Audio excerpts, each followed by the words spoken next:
ultimate fanfare.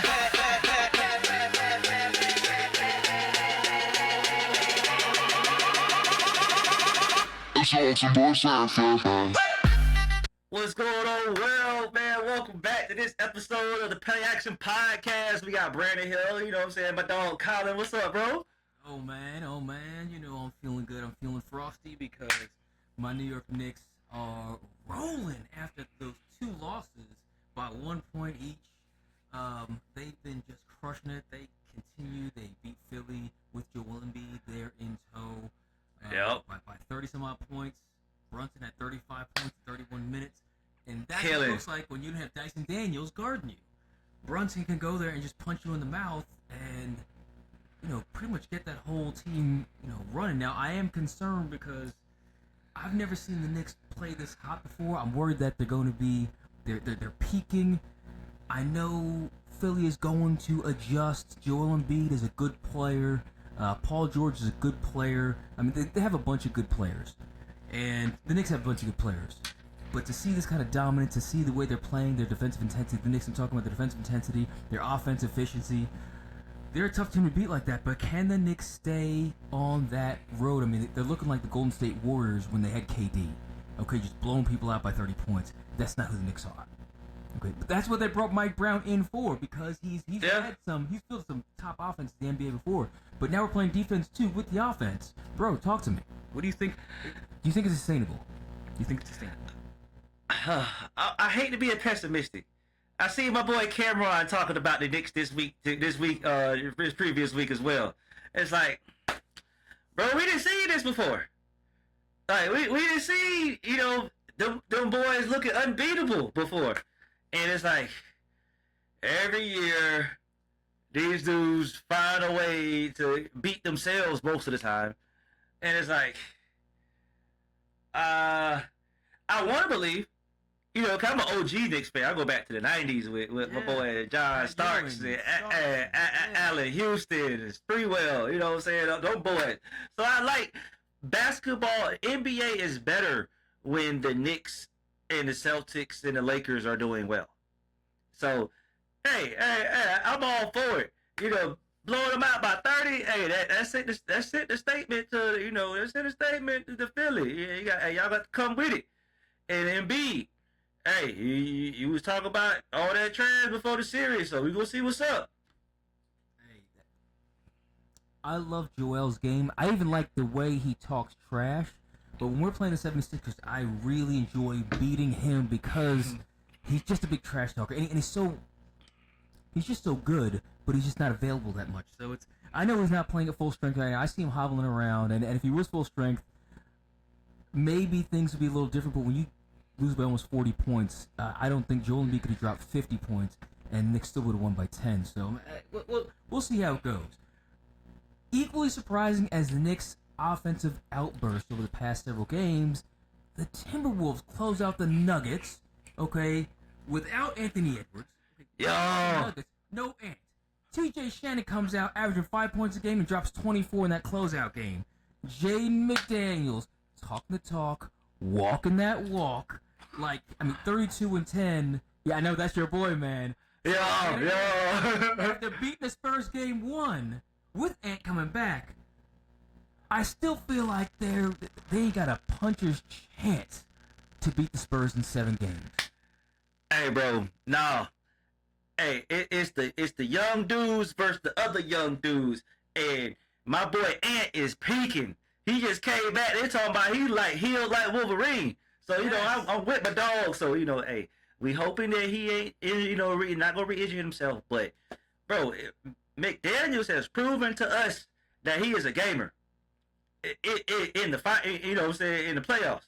So it takes a certain type of individual to talk as much trash as he did and back it up.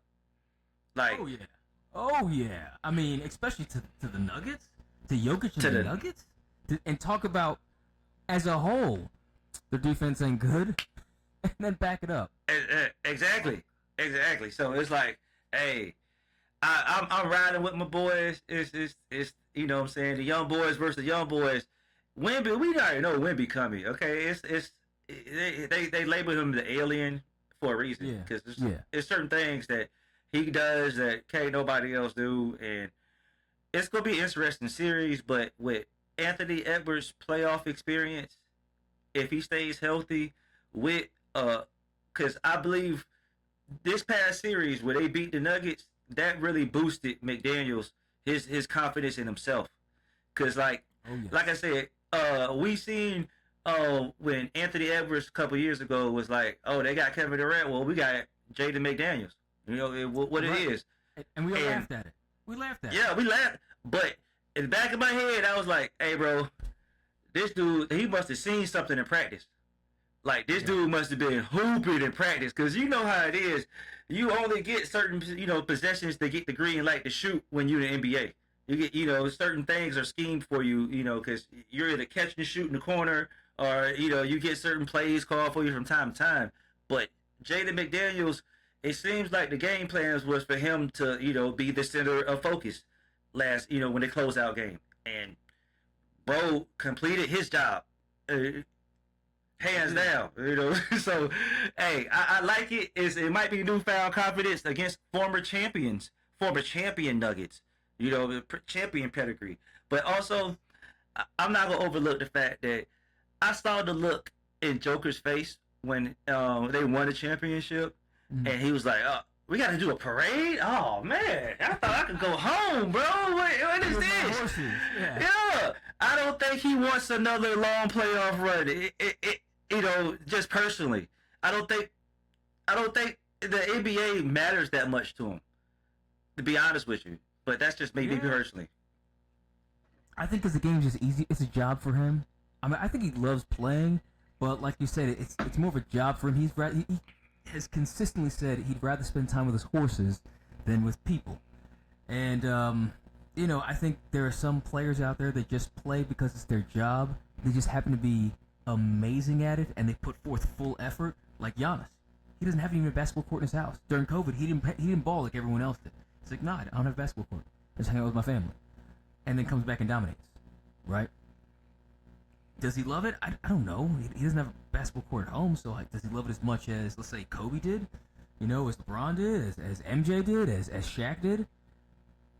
Is he as good as them in terms of the effectiveness of his career? Yeah, I would say. I mean, I'm not going to sit there and put him above those four people. But in terms of, him playing the folks he has to play, no one can say Giannis hasn't been dominant. No one can say Jokic has been dominant. Giannis is the closest thing we have to Shaq in modern basketball. And that right there, it says enough. Like, it's hands down the most dominant person around the basket. Like I said, I've been told people, Wemby, it's a couple players like Brandon Ingram. They need to go talk to the trainer that put that weight on Giannis.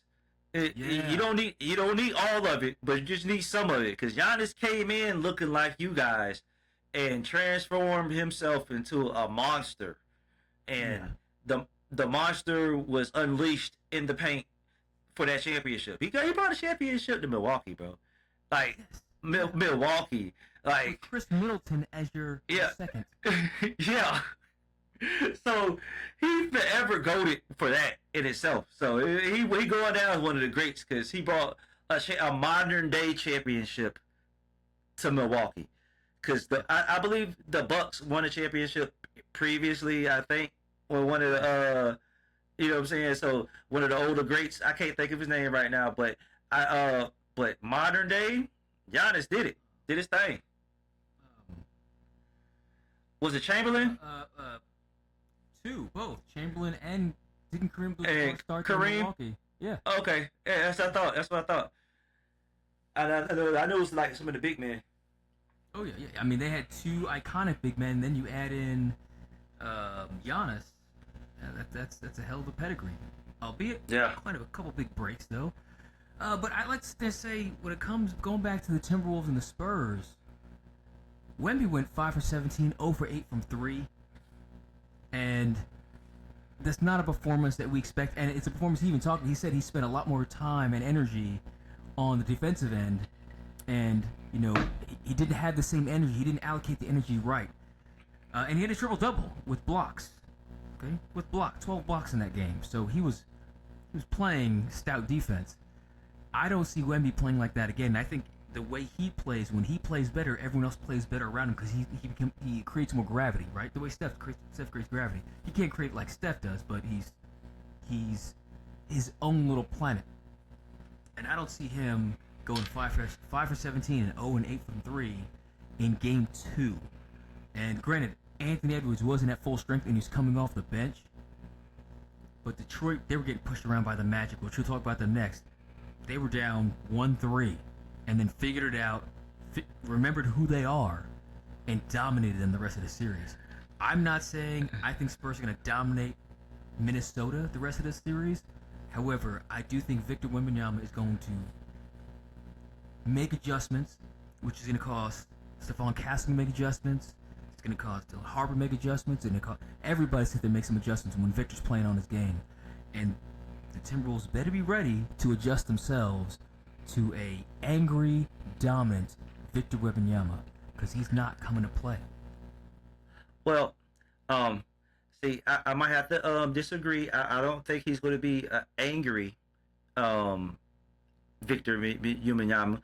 I believe he has gone back, reviewed the film, did some meditations from his monk training over the off season, and made it transputed, did some stuff, some Doctor Strange stuff, and got over there and he conversed with his monk homeboys and figured some things out. Because, bro, when you're 0 for 4, 0 for 5 from the 3-point line, go to the basket, put your back to the basket. You're tall, go get some layups. Go get 3-4 layups. Go see the ball, get in the basket.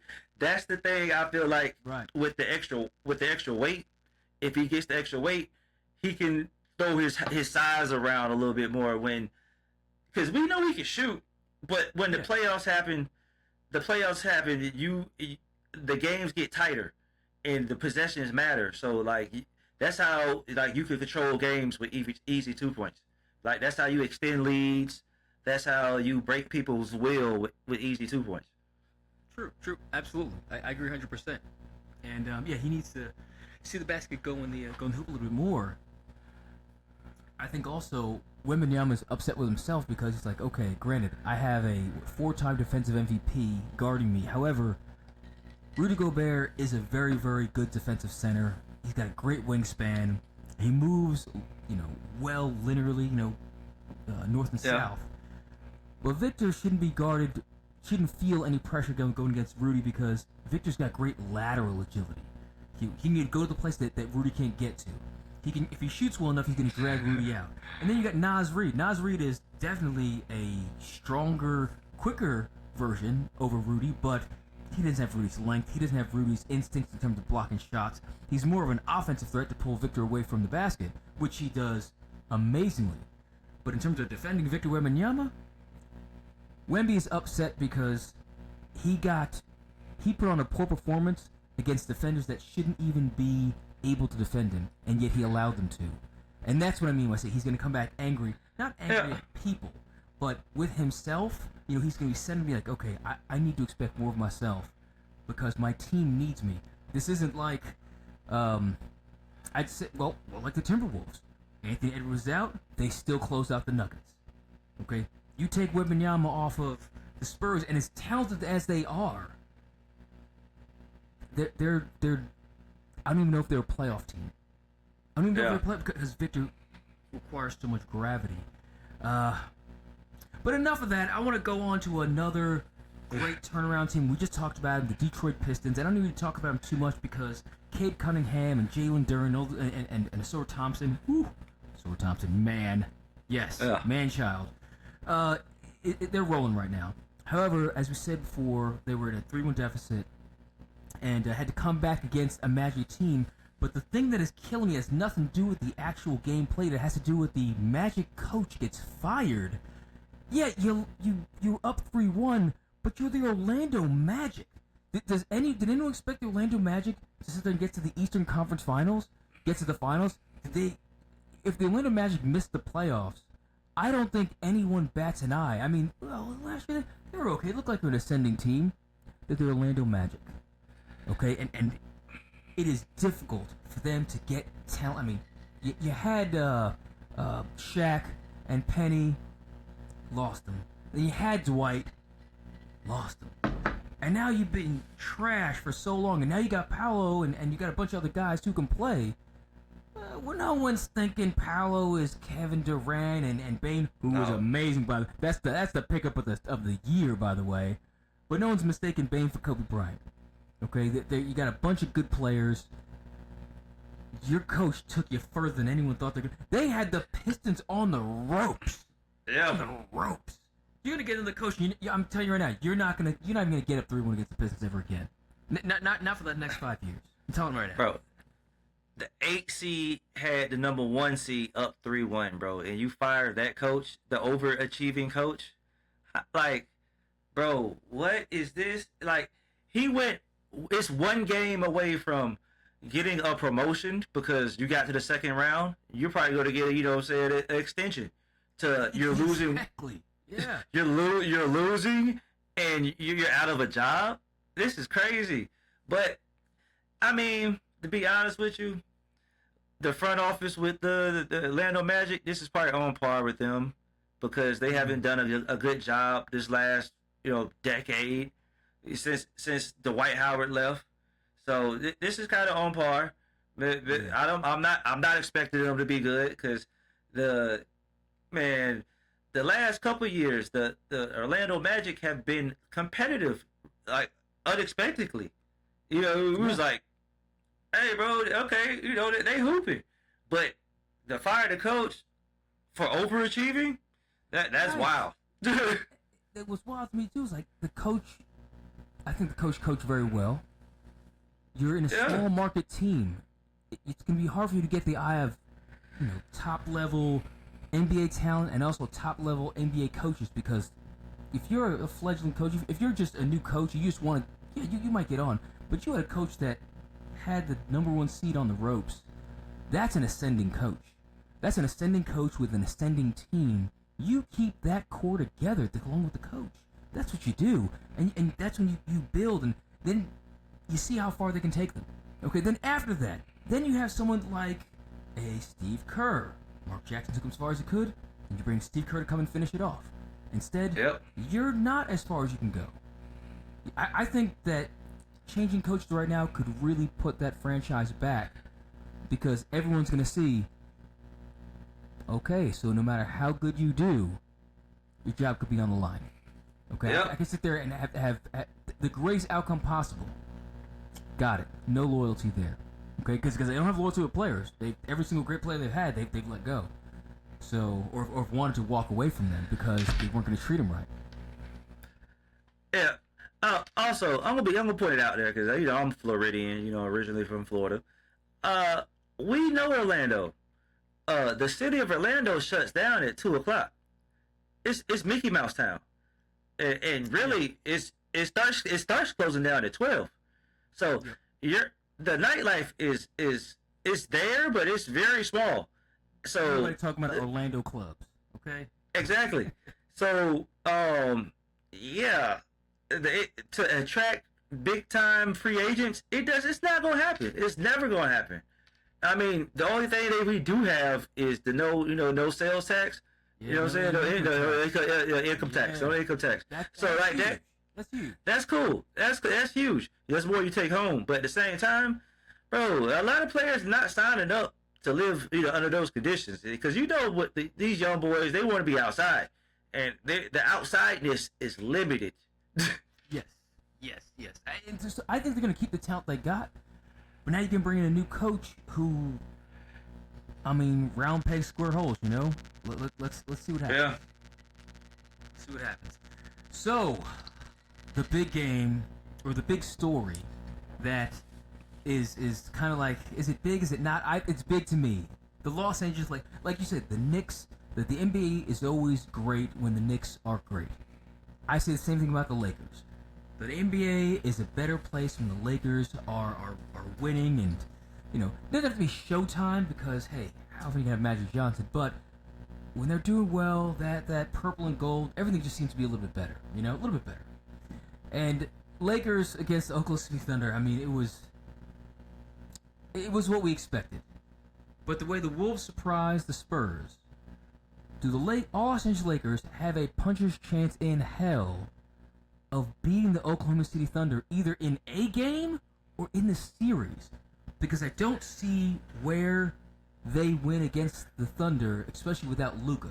And I don't think he's coming back this series. Hey, we got to see if Luka, can get back there. But at the same time, it's been a long time since I've watched basketball, and I don't think if I see a LeBron James series in the playoffs, I think he has a chance. That's to be honest with you, because how much he can control the game. Because Shai's gonna be good, he's gonna do his thing, but LeBron is still gonna bring the ball up the court and control the tempo of the game, if he wants to. And we know playoff LeBron, and hey, this is be awesome. Oh, this is. I've been waiting for you to bring this up too. Also, have you seen that Cameron and Stephen A clip recently? No, tell me. Oh, so it was how many rings does LeBron James currently have? 4. So, if he wins another ring this year, right? Yeah. How many rings does he have? 5. Nah. That's 6 rings in the James household. Because Bronny will have a ring. Oh God, they don't live together. So they don't live together. But still, maybe they do live together. I don't know. yeah. So in the James household, he gets 2 rings.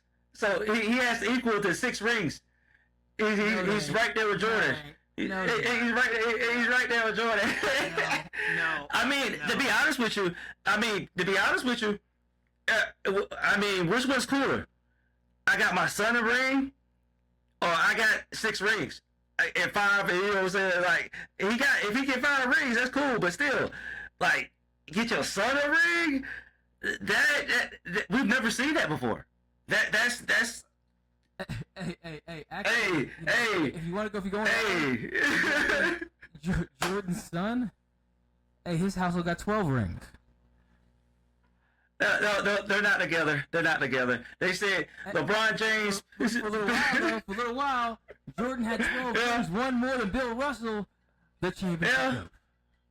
I feel you. The championship goat. But no, I think it is cool if you can get your son a ring. I don't see it happening like this. Because they got to get by OKC, right? And they're not done then either. Then you still got to get by, San Antonio or Minnesota. I think they got a chance against Minnesota. Not much of one, and I think they have less of a chance against San Antonio. Just at the pace they play. I think if Anthony Edwards gets to see LeBron James in the Western Conference Finals, it's gonna be like a shark in water. I think the boy's gonna be coming for the head. If you gotta come for the crown, you gotta come for the crown. I would say yes, but I don't. That knee, even though he played okay, he gripped it a couple times, So if he never had that knee injury, then it's a different story. I think I put Anthony Edwards top 5 player in the NBA. Okay, and I'll stand on that. That's what I'm saying. Top 5 player in the NBA.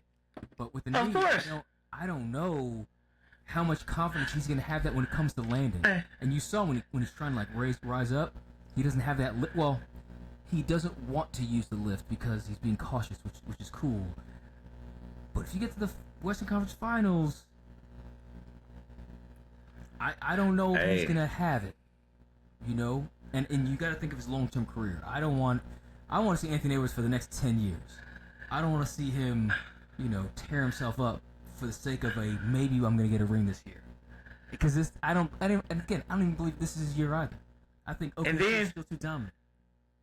And then that'd be cool for me because that'd mean that'd be an easy path for LeBron too then. So, either way, I'm cool with it. You know what I'm saying? So, if LeBron James can make it happen this year, this might be one of the greatest feats we've seen in sports history. Well, 100%. I mean, you got an old, crippled old man and his barely functioning son on the same team together winning a championship. You have to question the whole league. You know, be like, hey, did you guys lay down or something? Because this doesn't make any sense. How's this 40-plus-year-old man and this kid who can barely play basketball beat y'all? This doesn't make no sense. And then you didn't have Luka. Okay, Austin Reeves over there playing like hot garbage. Okay, so yeah, that's why I don't see it happening. Austin Reeves got to figure it out. He's got to come and I know he's got the oblique injury, so it's hard to go, but you can't go 3 for 18. No, he gonna figure it out. Any game, but not game winning playoffs, bro. Yeah, he gonna figure it out. He gonna figure it out because he's used to being the third, maybe second option, back and forth. Because Luka's usually in there, so he not used to getting the prime time defenders like he usually getting now. So I don't think he's moving the same. I think that core injury is still. Of course, yeah. Because he's not a fast guy as it is, and that core injury slows you down more so. It made him a lot easier to defend, maybe, but when you're easy to defend or you don't feel like you got that juice, then Marcus Smart was balling. Rui Hachimura was balling. Hell, Rui and LeBron had 45 points together. The rest of the Lakers also had 45 points. So, come on, Austin, give that ball up. Once you start going like 1 for 7, give the ball up. Get it to. You have people who are hot already. This is the playoffs. Possibly LeBron's last year, and if it's LeBron's last year, this is your chance in probably being successful because you might not be staying with the franchise. If LeBron leaves, Luka, who do you want around you? If he says not Austin, well then, bro, you're gonna be not it. And I don't see you making the James Harden leap to your own team and run the league on your own. I think Austin Reeves is a great player. We've talked about him being. I think he's better than what people give him credit for. But there are athletic limitations that we're seeing right now. And he's still a great number 2, though. He would be great next to Giannis. He'd be great next to a lot of players. But if you're not feeling at your best, where you can shoot, and, core strength is everything when it comes to shooting and defending and moving laterally. Give the ball up. I was just going to say, your lateral movement is stifled with them, oblique injuries. Exactly. Give that ball up so that you have a chance. Just give yourself a damn chance against who is it? Defending champs, Thunder. Okay, defending champs. Yeah.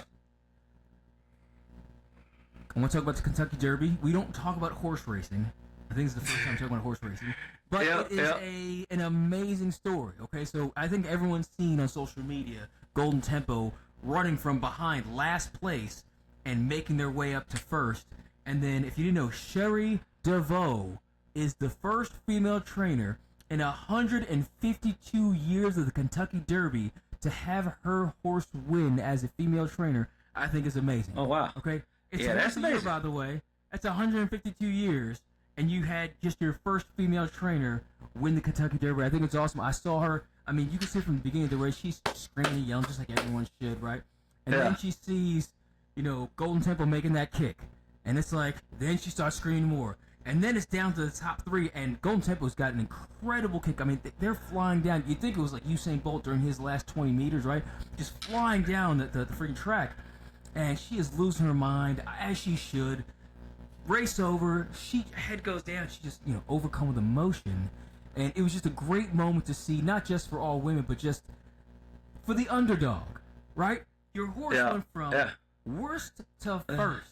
And you're the first of something, so shout out to Sherry DeVoe. I think that's awesome I think it's great for the Kentucky Derby and great for just women's sports in general, because this is a sport, okay? And the trainers are sportsmen, so shout out to her. Great Kentucky Derby, and it's a big thing because my wife and I were talking about, my wife wants to go to the Derby or to go to the Preakness or Belmont Stakes, one of the 3 big ones. And anyway, I want to talk to you about that. And granted, I'm not gonna wear the big floppy hat. That's for the women, but I do want to get myself a nice little zoot suit. And maybe we can go to I don't know. Maybe we can go to the Kentucky Derby next year. It's over there. We've been through Lexington, the Buffalo Trace Distillery. Yep. Buffalo Trace whiskey, Blanton's, a bunch of great whiskeys you love are made at the Buffalo Trace Distillery right outside of Lexington, Kentucky. And I think we should go to the Derby sometime. I'm down. I'm definitely down with that. Most definitely. That sounds like a total vibe. Yeah, I'm all for that. We just got to plan it out next year. Let's go. Yes, sir. Let's go. That's a plan. That is a plan. All right, man. Well, I appreciate everybody tuning in this week to this episode of the PlayAction Podcast, man. Keep liking us, commenting on everybody on all the platforms and everything. So, but I appreciate y'all. Until again next week, we'll holler at you. Peace. Welcome to the show where the game comes alive. Breaking down the plays, we keep the spirit high. From the field to the mic with passion and flair. It's the PlayAction Podcast, your ultimate fanfare.